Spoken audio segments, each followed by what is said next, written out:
My name is Russ Goodman. I'm a seventh generation South Georgia farmer. I grow blueberries in Cogdale. We have a family farm, Cogdale Berry Farm. We grow about 500 acres of blueberries, and we have our own packing facility where a fresh packing facility where we package the blueberries. When they leave our facility, they're ready to go to the grocery store. And we also are involved in the timber business. We do reforestation work, and we have pecan trees. And we also, about 2 years ago, started the Great American Cobbler Company. We use an American-grown fruit in our products, and so we started it 2 years ago. We've created quite a few jobs here in a town with about a 40% poverty rate in rural South Georgia. So we're proud of that. We've been able to be successful. We're in about 6,000 grocery stores today. It was either 2000 or 2001 we planted the first blueberries. So we started packing, I guess, in 2011. One of the parts about packing that you really see, that you don't see as much when the blueberries were up here, is that the amount of really good fruit you throw away.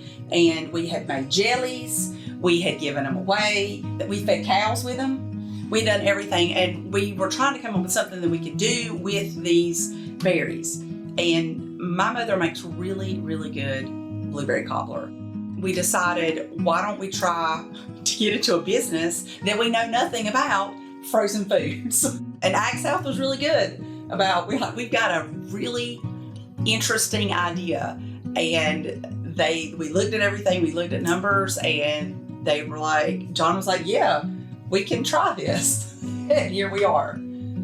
So John and I have been friends since 1997. Actually started the Ag Econ School together.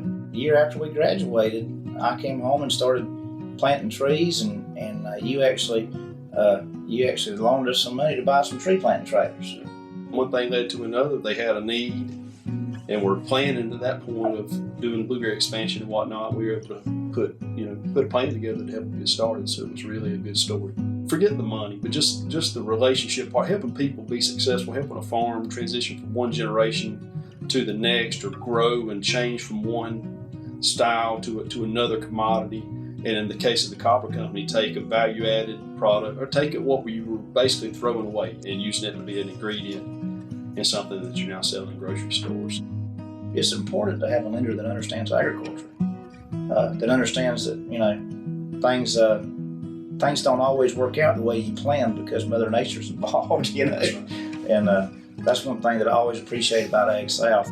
Your business partners with somebody that understands agriculture, but it's also a co-op. So, I mean, when you look at patronage and everything else, it's the best deal in town for a farmer, When you look at the history of the farm credit system and what it's meant for farmers, I mean, I know that without AgSouth, I don't think that we could have grown our farm the way we did. I don't know that we could have held on to the land. With the Cobbler Company, without AgSouth, I don't know that we would have been able to make that a reality.